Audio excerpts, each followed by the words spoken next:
دا زما دا خبره نوٹ کړئ که د چا هم حقیقت معلومول غواړي که نه د پیسو په باره کې به ورسره بحث کړي داسې خو موږ ټول ښه خلک یو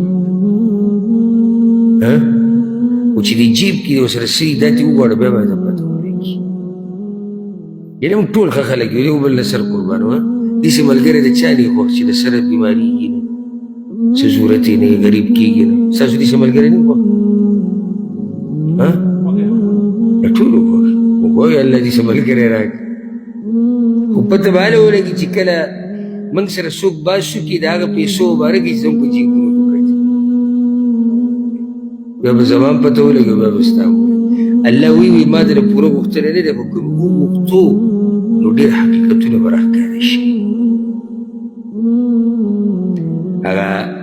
انسان فطرت دا دی مال باندې مهین دی نو چې اوس الله وایي چې ټول مال راکړه په هغه سلو کې دوه نیمو کې چې موږ کومه قصه کړې ده بحثونه او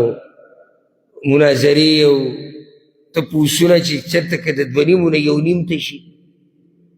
غریب له 2 روپۍ ورکوو د هغه بیخ بنیاد وباسو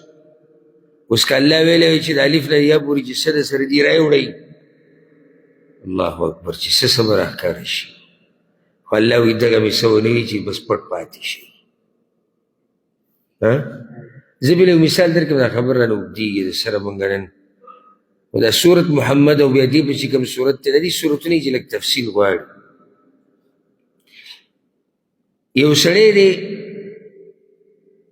هغه غریب له پیسې و دا هغه سړی چې عادت لري د مال لګولو سره زه د هغه سړي خبره غریب له پیسې ورکړې 2 روپۍ او په هغې کې غوسه هم دی هغه غریب ته هم خبرې واورولې بیا کور ته چې راغی هم خبرې کولې دا د غلړ او د ډاکو زامن را پیدا شوي دي او 2 روپۍ زموږ نه واخېستې او دا د کافر زامن را پیدا شوي دي او دا د خبیث زامن راغلي دي دا په 2 روپو کې د ده د سینې حال و که چېرته الله د نه دا ټول مال غوښتلی چې بیا به د څه حال او د الله رحم دی په مونږ پردې راچولی دي ډېر ګران کار دی د ایمان دعوه خو مونږ ټول کوو مونږ ټول کلمه وایو خو چې د کلمې سره دا وایي چې څه چې د سره کور کې دي راوړه